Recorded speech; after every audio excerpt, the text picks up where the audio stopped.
Now it's time to wake up. Kincaid and Saltunis is on the air. Broadcasting live on the Fanatic app and YouTube channel. Here are your hosts, John Kincaid and Andrew Saltunis. 97.5 The Fanatic, Philadelphia. Well, yeah, we're here. Phillies stink again because they lost yesterday. Season's over. Everything that we talked about yesterday about whether or not we were reminded that they could be dangerous. I was also reminded that their bats could go completely ice cold, and that's why we are the way that we are with the Philadelphia Phillies. When good you morning, see good John pitching, Kincaid. yes, good pitching can make this team look really mediocre. Yeah. But, again, after all the offense we saw, all I could think of was Tom Kincaid, God rest his soul, over in St. Denis Cemetery over in Havertown. My dad's would have been saying, boy, I wish they'd save some of those runs from this weekend. You know what's hilarious, though? Don't tell me your dad said that to you. Oh, no. Oh. I said it when I went to the game on Father's Day.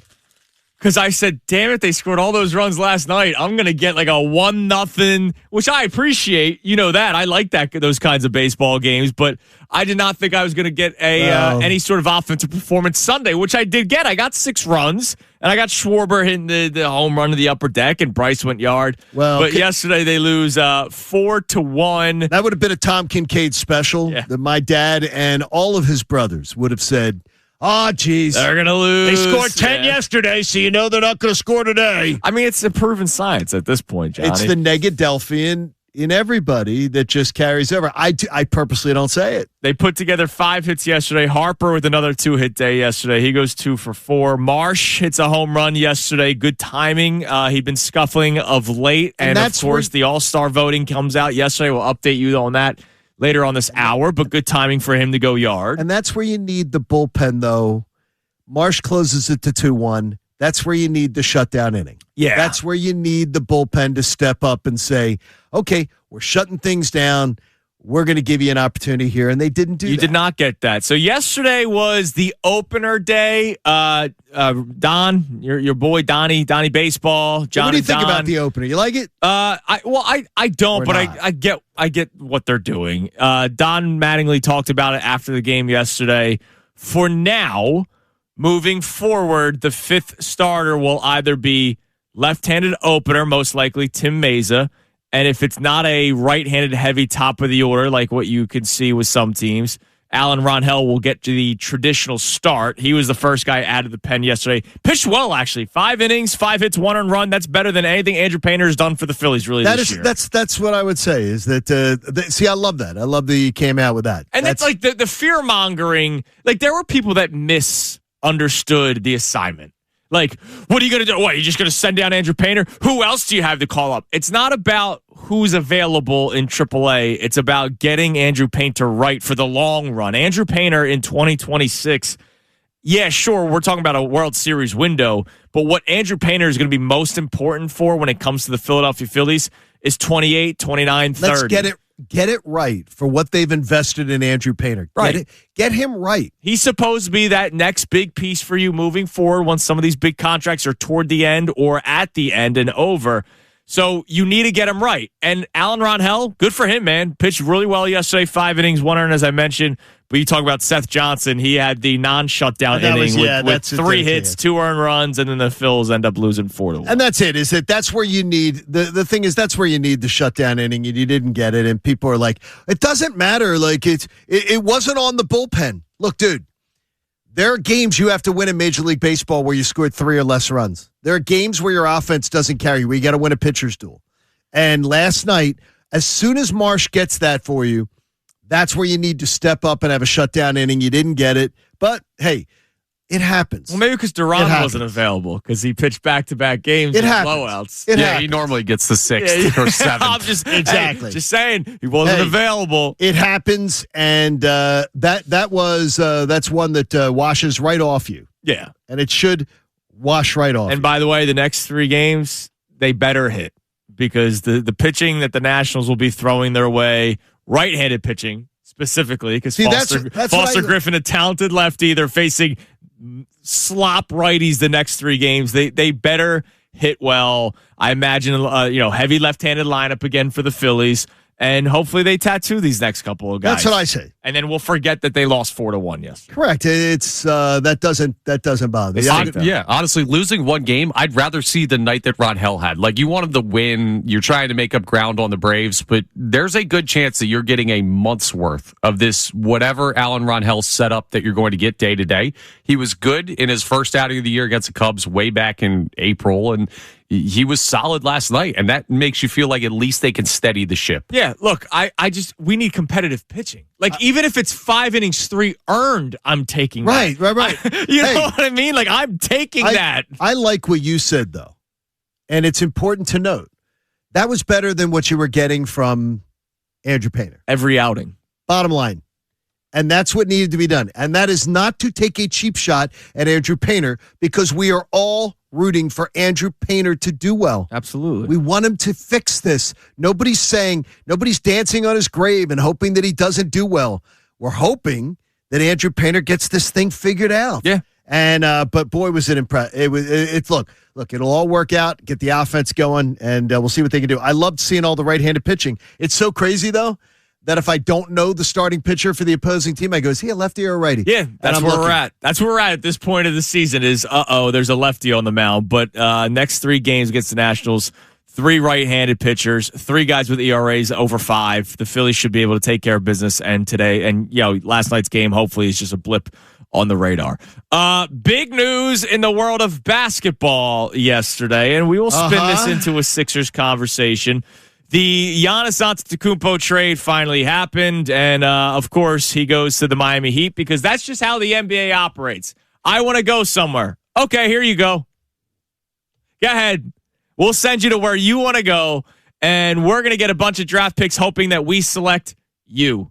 We hope that we draft another Giannis Antetokounmpo with one of our picks. It was a monster trade, as you could imagine. The Miami Heat get Giannis. They also get Bobby Portis. So Bobby Portis is just going to follow Giannis until they're both retired. Bobby Portis is still a very solid player, by the way. I wanted the Sixers to try to acquire him last year at the deadline. They didn't. Bobby Portis saying, are you kidding me?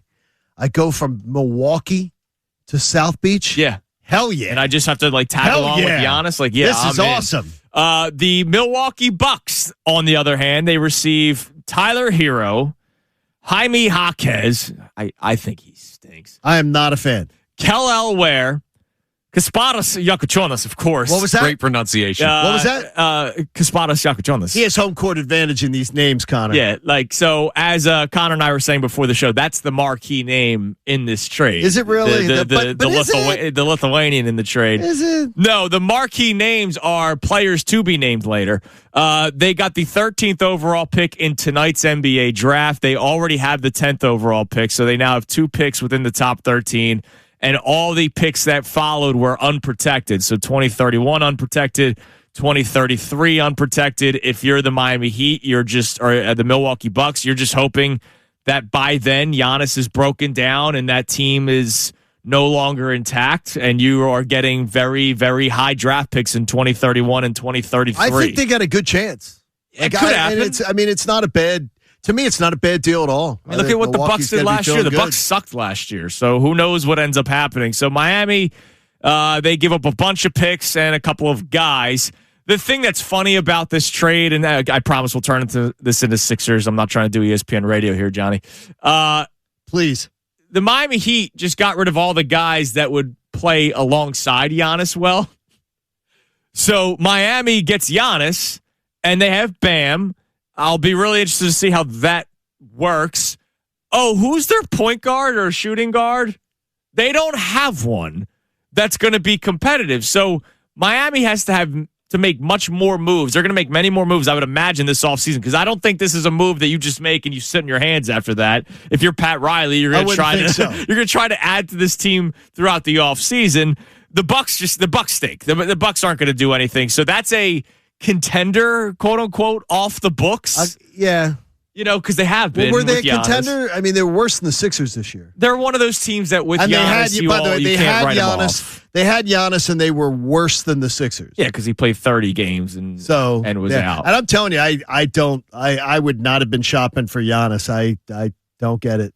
I'm glad that we didn't talk about it. like at all. I'm glad too. We didn't talk about it all until yesterday because we just knew it was going to happen sometime soon. I wish the Celtics made the deal, though. I wish the Celtics had made the deal. Well, so here's what's interesting, and this is how we turn it into the Sixers. Our first question, Sixers related. As today is the NBA draft, and we will talk about the NBA draft today. Sixers have the 22 overall pick that they got from Houston. Well, they got from the Thunder via Houston, which was the Jared McCain trade, and they're looking to basically draft another Jared McCain. That's hilarious. It is crazy, isn't it? From a Sixers standpoint, did you even get a reaction when you saw this news drop late last night, or like us, you woke up at 4 o'clock in the morning, or maybe you're tuning into the start of Kincaid and Salchunas and you're going, oh, I haven't logged on to social media yet. I did not know the trade that happened last night. Giannis to Miami. Do we even get a reaction at this point from a Sixers standpoint? It's one thing, like I love basketball, so I'm going to talk about it regardless and think about how does this work for Miami? What does this mean for Milwaukee moving forward? You mentioned Boston. Jaylen Brown's name was like highlighted in trade packages. So Jaylen Brown knows that Boston tried trading him, which I would now think that Jaylen Brown's getting traded this offseason. He feels a certain way right now about Boston. I would think so. I don't think Jaylen Brown's playing for the Boston Celtics. So Jaylen Brown's going to get traded. So Boston's going to look different. Milwaukee now looks different. Miami now looks different. The Sixers, if I were to do from the Sixers' point of view, if they're healthy, could be a mid-seed, blah, blah, blah, blah, blah. I don't do that. I can't do that I'm telling you can't do that. I can't do that. I'm not letting you do Well, you know what, though? I'm not letting you do it till July 31st. Then you're free to do whatever you want at that point. Oh, nice. If you spin that crap again, though, to the audience, they're going to see right through it. I'm not doing it. The Sixers cannot sell this. Well, if we're healthy and a few things come together, they're not contenders. They're not. But August 1st, Larry O talk. But tonight. That's a Saturday. But tonight. I'm not working that day. Come on. But tonight, though, could they get a piece that is part of the future? Yeah, sure they can. They absolutely can. Now, that doesn't leave you or the people who love the star chasing happy, because you've been one of the star chasers. Yeah, but I'm going to tell you something right now. The Philadelphia 76ers stay the course. Just keep on. But you advocate for it? Yes. Okay, I'm glad to hear that. Yeah. I'm proud of you. No, the Sixers, these moves. So Miami makes a move thinking that they're a Giannis away from winning a championship. Boston tried making the move because they thought they were a Giannis away from winning the championship. Boston's still going to be very competitive this season without Giannis Antetokounmpo. Boston was supposed to stink last year. Yeah. And they were distinctly better than the Sixers. The New York Knicks are defending NBA champions. The Cleveland Cavaliers are still going to be a really good basketball team. They might look to add this year. The Philadelphia 76ers are not in the conversation of those teams where they are, quote unquote, one move away from being NBA championship contenders, which is why today at pick 22, the selection should be somebody that maybe could pair well with everybody on this team, but it's got to be about the future, and the future does not include the names Paul George and Joel Embiid. Period. Oh, I love it. Thank you, Connor. Yeah, It's like my boy's all grown up. I mean, there's one path forward at this point. We don't have any wiggle room to do the squint and you could see them. Like the Giannis thing yesterday, that to me was the equivalent from a Sixers fan perspective of finding a dollar bill on the ground. It's like, oh, okay. That's a little nice because the East didn't get like significantly tougher because he went to a Boston team that I think could then be something closer to a championship contender. But ultimately, you're not in the mix right now. No. So what does it do for you? Right. I mean, there's, and not just Giannis, like, don't do any big moves this offseason. Like, just unless you're getting a guy that you think could couple alongside Tyrese Maxey and VJ Edgecombe. It's why one of the things that have bothered me a lot this offseason, and I'm glad that we can finally talk about it a little bit more because the A.J. Brown stuff's over and it's draft night. So today's a good day to talk a little bit about the Sixers. I've been really exhausted reading all these articles from like NBA reporters, legitimate reporters, insiders, capologists. Sixers have to do whatever they can to get back, Kelly Oubre and Quentin Grimes. Okay. And I'm reading these things and I'm like, why? With all due respect to Kelly, I like Kelly Oubre. All right. And Quentin Grimes, I'm ready to move on, but I get why there's some excitement because his athletic ability is a bigger guard, which you don't have with the other two guys. Commercial star now. Don't forget. Commercial star now. Am I really, this is the number one option? The number one goal is to reacquire these two guys? Like, no. I'd rather get cheaper guys and see what I can learn. Like, I'm at the point of learning. What are you learning about Kelly Oubre at this point? Nothing. What are you learning about Quentin Grimes at this point? With Kelly Oubre, though, there is a bit of an obsession with this fan base with Kelly Oubre, man. Yeah, there is. Okay? He's a nice player. I like him. He's a nice player. But is Kelly Oubre going to be part of this team when they get... No. And so to me, I think you sort of have to... Yeah, that's why I'm tired of reading these articles of... It almost seems like when you read an article about the Sixers, and I'm not just talking about locally, I'm talking about nationally. Anybody that's talking about the Sixers, it's what they can do to keep up. I don't want them to keep up anymore. I'm not saying full-fledged tank, you can't do it because nobody's taking those contracts. But I'm at the point where I'm not looking to bolster the Sixers. I'm not. Like when we first started talking about trading Joel Embiid, there was a lot of people that all of a sudden changed their tune. One day, 70% of the fans wanted to trade Joel Embiid. We start talking about it, then it changes. Now it's 70% of people want to keep Joel Embiid, and they just want the Sixers to clean up the edges, right? Add a shooter, add this, add that. I'm like, wow, you guys are still believing that if everything works out, they can win. I think I honestly believe you saying this morning. Connor, I believe, shoulder to shoulder with you, that we've seen a turning point. That now two of the biggest advocates are now saying, let's get on with it. Let's turn the page. Let's get on with this thing. I think we now can see that things are going to change. It took them 7 games to win a first-round series, albeit against a really good team. It was a really good team. It took them 7 games to win a first-round series, and then they got swept in round 2. What? Why do I need Kelly Oubre back? Why do I need Quentin Grimes back? Why are we talking about, oh, man, this is the first thing that Mike... Some of these articles are written before Mike Yancey was hired. Whoever the new president of basketball operations is, first order of business, has to re-sign these guys. Why? Nobody can make the case to me. I don't think. Maybe somebody can. Davis on a text line, phone line, voice memo, 610-632-0975. I don't believe anybody can make a legitimate case to me why they should bring back a team that got swept in the second round and that they are a piece or two away from being legitimate contenders. Because they had no shot beating the Knicks. Okay, here's what I'm going to say to you here's the only thing that I think people would say to you is that don't you have to put pieces around your two young guys that you feel you got 2 legs of the stool, correct? Yes. We feel there are 2 legs to the long-term stool that are here. Yeah. That are in place. Don't you have to put pieces around them that say we're taking things seriously? I think you do. That's why the Grimes thing is a little bit more like the Kelly Oubre. He's 30, and I like him as a nice player, but he's not going to be here when those guys take over the team and the Paul George and Joel Embiid contracts fall off. Grimes could be, and you're not adding somebody in that spot. What are you going to sign a 22-year-old from somewhere? Well, let me ask him. What are you signing Quentin Grimes to? He was the guy that was looking for what, 4 years, $100 million? Like Quentin Grimes is the one. Nobody picks that. See, that's the one. Quentin Grimes is the one that makes no sense to me. That makes no sense to sign Quentin Grimes. Well, you don't pay him that. Well, but last year he wanted a lot, and you played hardball with him, and he didn't get it. If you can do that again this year, I'd take him back because he's 26 and he fits into the window. And if he doesn't work, well, short-term contract, you just move on when you move on from Embiid and Paul George, and you reset. Okay, I get you there. I get you what you're saying there. Like, I'll invest in any 26-year-old with potential with this team. But Kelly Oubre is not potential. Right? You know what I mean? He's not potential. He's not the window. He's a nice player. So, and Kelly Oubre probably wants to move on since they've never solved the mystery truck that hit him. Maybe the cops never solved that mystery crime, and it just went away. No one ever talks about it. I mean, he's got to be. Do. He's all the time. He does. He's got to be. It's got to be the biggest unsolved mystery. If Robert Stack was still alive, how did somebody get hit in a busy street? And never did that crime get solved. It's amazing. I don't know, John. It's amazing that crime just went away and no one ever talks about it. Maybe it'll be the next. How did that get unsolved? Unsolved mystery. Story. Yeah, I mean, it should be a Netflix documentary. It's amazing. Maybe. Look, bottom line is, there's players on this team that have been on this team that there's no reason for them to continue to be on this team. And if anybody's waking up this morning saying, "What are you talking about, Andrew?" If they stay healthy, all right, we already know that answer.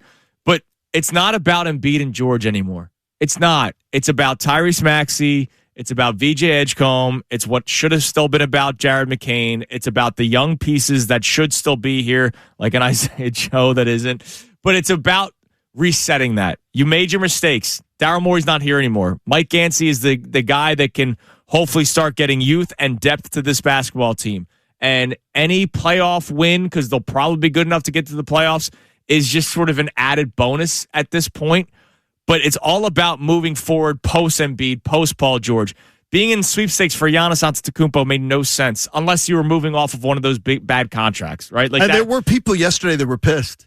I don't know if your algorithm was the same, saying like, how were the Sixers not in on it? I'm like, okay, who are you offering? Yeah, no, they would have had to have added like VJ. VJ would have had to have gone. Right. Like, I don't think it would have been Maxey. I think VJ would have had to go in the trade, plus the Clippers pick and everything like that. So you're not doing that. No, you're not doing any of that kind of stuff. So here's where we're starting. Obviously reacting to the Phillies a little bit from yesterday's game.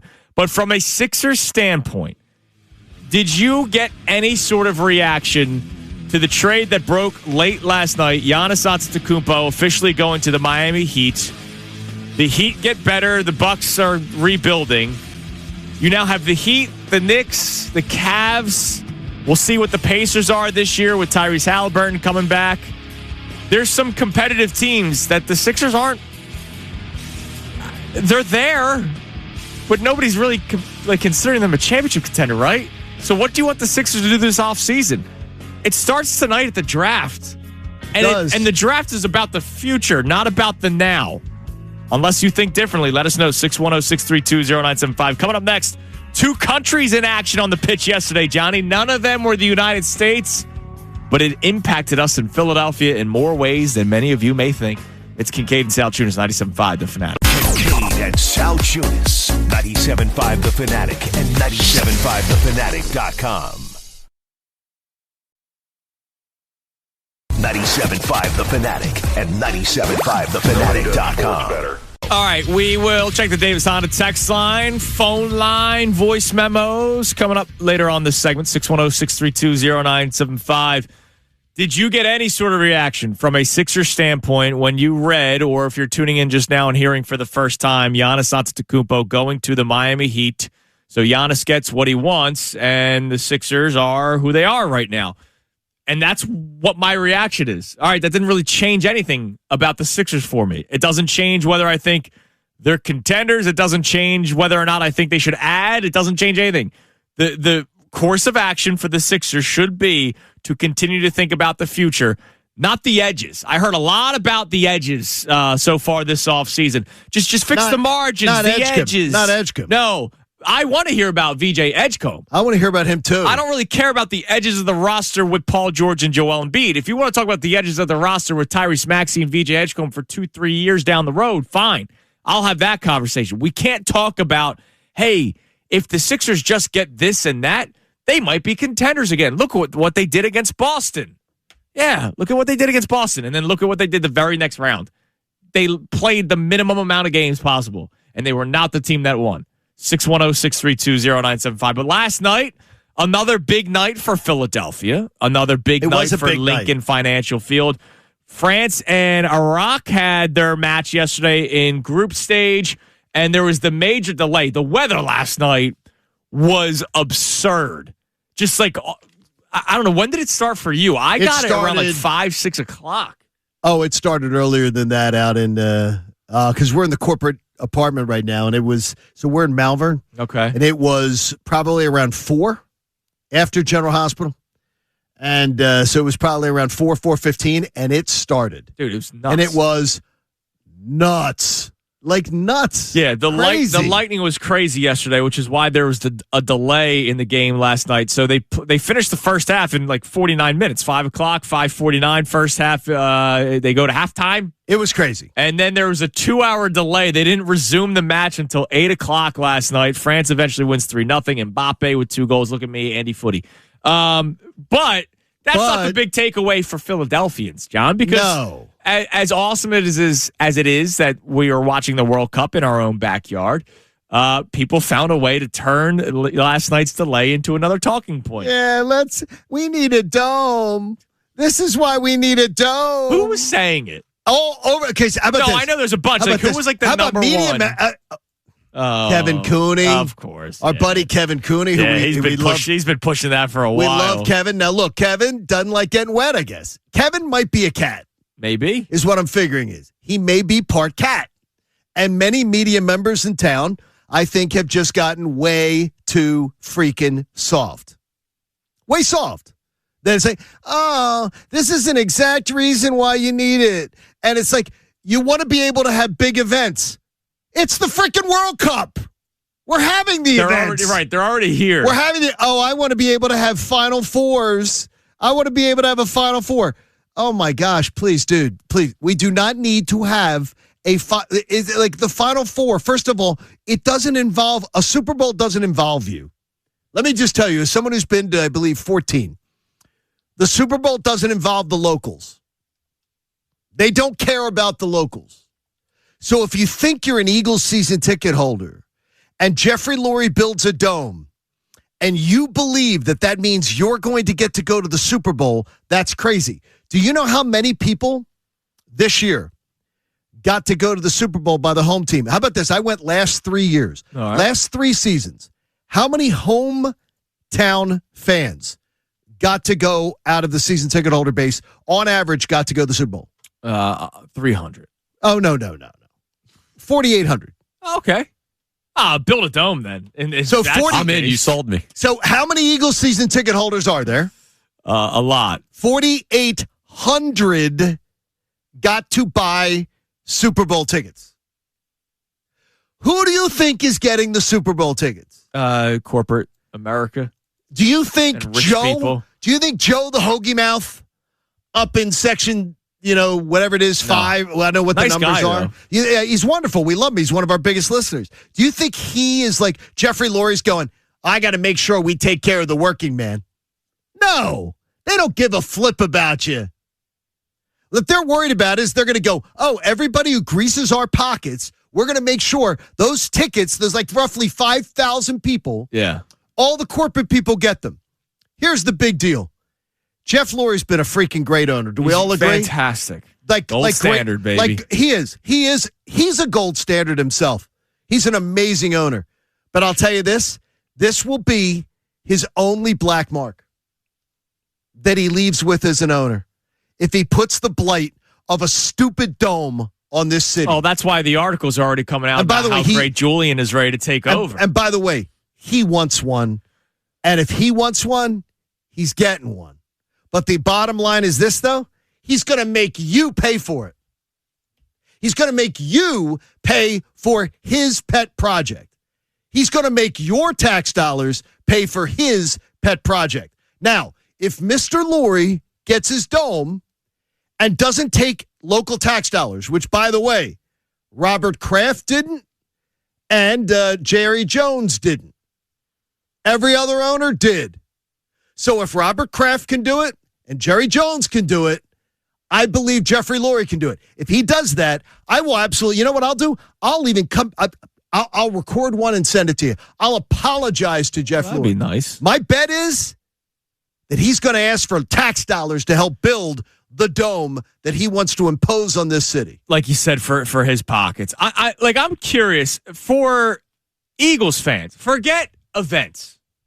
All right, again, forget the events. Forget we concerts. We want to have a Final Four. Forget Final Four. Forget SmackDown versus Raw. By the way, you get all those events. Right. We already get all those events. Forget concerts that are already being done there. Yes. For Eagles fans, strictly for the Eagles. And hell, if you want to throw in the Temple Owls, go for it. Fight for the cherry and the white. For the cherry and the white, we'll fight.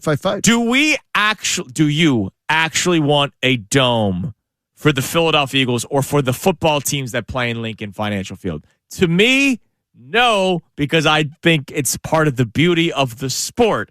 Having home field advantage, having advantages of weather, right? Like we've seen Atlanta Falcons, 2004, making the trip over to the NFC Championship game. Michael Vick in the gigantic coat that may have been 5 coats built into one. I don't know. And all the talk about how bad the weather was for them. Now, not to bring up bad memories, but Tampa also had that same issue, that same talking point, and they won that NFC Championship most game. of the time when teams have come here in weather, it has been a huge advantage in January for the Eagles to be able to have that. Yeah, especially the way they play against the Rams, the snow game. And that's important. And by the way, I've seen some people with the mythology saying, well, if it was going to snow, the Eagles could decide to say, we're going to let it go. That is not how it works. And the Eagles are not going to build a dome to then say, oh, well, we got a chance to have a home field advantage here. We're going to leave it open and do that. That's not how this works, and that's not what they're going to do.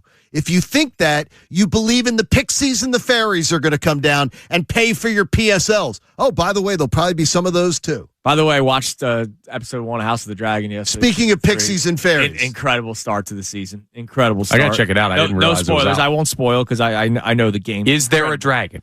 Yes. Oh, spoiler. And there is a house. Because it's called House of the Dragon. So there is a house. Is there a roof on the house, or do they go open air back in the top? A couple open air areas. Does the dragon, it's good for you. Does the dragon own the house? Yeah, pretty much. No. I mean, because is it false advertising? No, I mean, like. So is it the dragon? The humans own the house, well, then it says House of the Dragon. The dragon's the reason why they have the power. Come on, man. But Jeffrey Lurie owns this house, and we might have a roof. I'm anti-dome. Connor. I'm anti-dome. I hate it. That's what they're going to do. And I'm not even thinking about it for Jeffrey Lurie lining his pockets with all the other events. I'm looking at strictly Philadelphia Eagles standpoint, which is the team he is the owner of.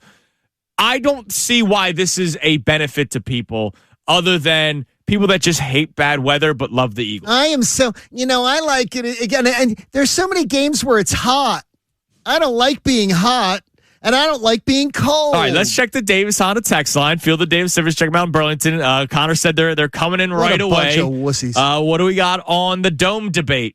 This texter says having a dome sounds horrendous. The outdoor atmosphere and home field advantage comes from the weather and is something you can't take away from this city. Do not build the dome, not now, not ever. And I've challenged this before, and the Philadelphia Eagles will not take me up on this challenge, and I promise you.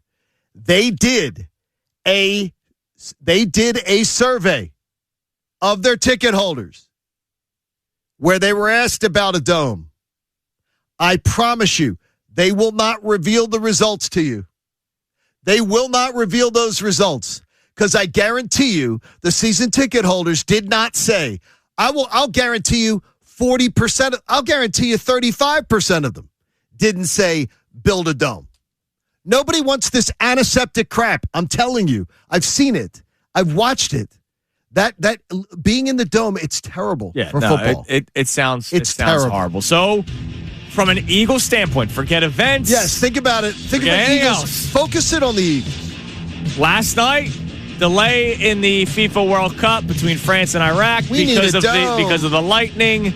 Do you actually want a dome for the Philadelphia Eagles? 610-632-0975. If you don't, please feel free because I think we need more people to have our backs here, Johnny. Coming up next. I think we're in the overwhelming majority on this. I think so. It's a very vocal minority. We'll see. Could be. We started the show just reacting to yesterday's Phillies loss. We will update you, though, on MLB All-Star voting. Could the Phillies really have 6 All-Stars? 2 of which that we did not predict a couple of weeks ago when we gave some predictions. Deservedly so. It's Kincaid and Saltunis, 97.5 The Fanatic. Kincaid and Saltunis, 97.5 The Fanatic and 97.5thefanatic.com. 97.5 The Fanatic and 97.5thefanatic.com. It's 6:47 here on Kincaid and Saltunis, 97.5 The Fanatic. Draft day for the Philadelphia 76ers, 22nd overall pick. Everything needs to be about the future, not about adding to this team. No, you are adding to them, right? But I'm not trying to win with my first thought is not let's add to Embiid and George. Is this 2 nights? Yes. Yeah. First round of night. Is this new? Yeah. Yep. Remember the second round used to be the same day. Now they made the second round. The NBA has gone to a 2-night draft. Yeah. Well, they had a 2-time MVP get drafted during a Quesarito commercial. Look, here's how they market it. The likes of Nikola Jokic were drafted in the second round. They do a bunch of second round players. and they get a whole day's worth of advertising. I'm floored that they're doing. Who is watching the second round of an NBA draft? Who peds, Johnny? If that gets any ratings, I'm going to be floored. It won't. I will be floored if that gets anybody to watch it. I didn't know that till I missed that. That completely went over my head. Seeing they have a second round of the draft. That's here's how they push it. Nikola Jokic. So they're going the total outliers. Your NBA champion MVP, Jalen Brunson. So they're going total outliers. Yeah. Manu Ginobili, Draymond. You just find a bunch of second-round picks and say, these are the guys that did really well drafted in the second round. Watch our coverage beginning tonight. The Phillies, by the way, just to tie this up, because we brought up Brandon Marsh in a home run yesterday against a left-handed pitcher. Another good sign. That's a great sign for Brandon Marsh and his career moving forward. Brandon Marsh is still, as of right now, an all-star starter. A little tighter, though. But he climbed up to second. Right. So instead of him being third, he's now second. But it looks like a tighter race, though. 40,000 votes that's ahead of Ronald Acuna Jr., 200,000 votes ahead of Michael Harris, both of the Atlanta Braves, of course. But it's gone up. Brandon Marsh now from third to second. He is right now an all-star starter. So at catcher, JT Realmuto not in the top two. I can't believe he is third, though. How in the world is JT Realmuto a top three catcher? Wait till you hear the rest of it. I know. It's why fan vote. It's why fan voting is stupid. Yeah, Hunter Goodman should be ahead of him. Hunter Goodman is the Rockies catcher who has 21 home runs. Yeah, I think season. that. What is he? He's fifth on the voting. Exactly, ridiculous. BCIB. Yeah, he's fifth on the voting. BCIB, and he's there. Bryce is currently third. Freddie Freeman number one. Medelson number two. And that should be exactly how it goes. Bryce Harper having a better season than Freddie Freeman. Whether it's Olsen or Freeman, those two are going to would get the nod. Bryce Harper having a better season than Freddie Freeman. He is, but Olsen should be the starter. Olsen should be the guy, right? Probably, yeah. What do you mean, probably? Harper should make the All-Star team. No, he should make the All-Star. Yeah. Harper should be an All-Star. JT should not. Second baseman, Bryson Stott right now second. How in the world it's ridiculous. So Bryson Stott, I don't think will surpass Ozzie Albies, but if you're top two, you're automatically in the game, right? No. You advance to the next. So you advance to the next round. No. You just advance to the next round. No. Okay. Yeah, don't do that. Okay, good. Because Bryson Stott should not be. It's such a joke. Like fan balloting. Respectfully, this is a perfect example of why fan balloting should not happen. Alec Boehm's been playing good, but he shouldn't be second for third baseman either. Like, this is crazy. Wait a minute, though. Man. Here's the one thing I would tell you is, and I didn't realize it yesterday. If you look at it, do you realize how bad third base is? Yeah, dude, it's terrible. It's Max Muncy and nobody else. I mean, if you're looking at it right there, I mean, it's bad. Yeah, Max Muncy is almost at 200 million votes. And he should be the rubber stamped. But Alec Boehm, when you compare it to the others, I'm going, well, who else should be? And I'm going, well, it's not. Yeah, I get what you're saying. It's not ridiculous because third base in baseball has become a black hole of this black. Yeah, it's supposed to be a power spot, and it's not. Bad. It's bad. Trey Turner, fourth place for shortstops, Johnny, which is ridiculous. He one of the worst fielding shortstop in the game. Yep. And then Kyle Schwarber, shockingly second as among DHs. Shohei's number one, but they have both surpassed 1.5 million votes. Shohei running away. And fans want to see though. They want to see Shohei and they want to see Schwarber. Yeah, they want to see. They want to see both of those guys. They'll both make it. And as an all-stars, those are two guys you're paying to see. That's like you want to see both those guys. I'm gonna go. I'm gonna sit in those stands. I want to see both those guys. Yeah. So right now, Wheeler Sanchez, I think we both expect to be the starting pitchers. I would think so. Yep. Harper, we all think should. Schwarber, that's 4. Does Stott and Boehm make things interesting? No. I can't imagine. No. I could see Boehm being and Marsh.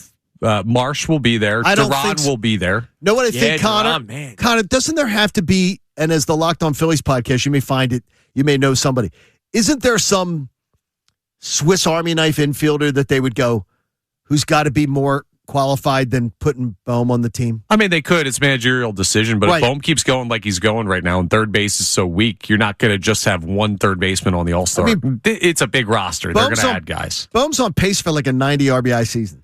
Yeah, Stott, no way. Turner, no way. JT, no way. If they put Bohm on, I'm not going to be like, that's a travesty, because third base sucks in the National League. I can't get over it. And by the way, that's something where I raised my hand. I did not even grasp how bad it was. Yeah, it's pretty bad. Now, can somebody explain to me, maybe it's just really bad in the American League? I'm a big baseball guy. You guys know that. But I'm not a clinically online person. Is there some sort of online phenomena about Ernie Clement, who plays for the Blue Jays? It's the mustache, maybe? I don't know. He's popular on socials. So second baseman, right now leading vote getter in the American League. He's having a fine season. He's popular on socials. 292 average, 7 home runs. He has over 2 million votes. The next closest is Ezekiel Duran of the Rangers, who has 531,000. Ernie Clement is a. What am I missing? Ernie Clement is a. So he's a TikTok guy? Pinup boy type player. So he's popular. Okay. So that's where some of his popularity. It is. I mean, it's a popularity vote. Let's be honest. And I mean, so he's popular because he's popular with I think the lady fans may vote for Ernie Clement. Okay, that's just something that I have not been. That boyish charm maybe is what he goes for. He's got the mullet. People love the mullet these days. Mullet and mustache. Connor Thomas. That might be your favorite player. He's actually going full beard right now, so no mustache. All right, Neil checks in on our YouTube chat about the dome conversation. By the way. I don't like weather being a factor in my team's wins and losses. It's as simple as that. When is it a factor? Tell me the games where it's a factor. Well, I guess you could say when it's a monsoon. No, tell me where it's a factor. Tell me where struggling. Okay, I want the example. Yeah, the snow game in 24. Weather was a factor. I want the example of where it cost you as a Philly fan. No, he's saying wins or losses. Yeah. He's trying. So he'd rather have an even playing field for the Rams to come here in January. Yes, I'm not getting exactly what he's telling you. That makes absolutely zero sense. But that's exactly what he's telling you. He doesn't want it to be a factor. He wants it to just be, dome, 70 degrees. That makes zero sense. Then we're gonna have the turf conversation. That'll be fun. Why don't we just? You want to talk about factors? That makes zero sense. Yeah. No. So you want home field then to really mean nothing. Yeah, except for our energy and passion. Like you guys are too young because you were not alive when it was allowed. Like, you know how baseball stadiums have different dimensions? Mm-hmm. Hockey arenas, the rinks used to be different. Yeah, some were a little bit longer than others. Yeah. Some were different. Some had both benches on the same side. Some had benches on opposite sides. Some had arenas. Some had more ice behind. Less neutral zone ice. Yeah. Some had, rinks used to have quirks, and then they made every single rink be the same. So we're going to have every football stadium be the same. And the NHL lost a lot of its home ice charm. Yeah. Because of it. All right, so that's shocking to me that fans would want that. Dome discussion during the delay last night between France and Iraq. He might be Toonces the cat. A lot of people are saying this is why we need a dome. I'm anti-dome. John's anti-dome. Connor? Anti-dome. All right, good. I know you're anti-cold, but you're also anti-dome. It's not about me. This is individually, I would love a dome. I never want to be outside again unless it's 75 and sunny. I don't want to be cold. The dome conversation is back. Do you want the Eagles to have a dome? Forget everything else. Do you want the Eagles to have a dome? Yes or no? 610-632-0975. Now, coming up next, more Sixers talk. Big news in the NBA last night, the trade of Giannis to Miami. Tonight is draft night. What do the Sixers do? They did something interesting last year in the draft. Do they do it again this year? It's Kincaid and Sal Tunis, 97.5, The Fanatic.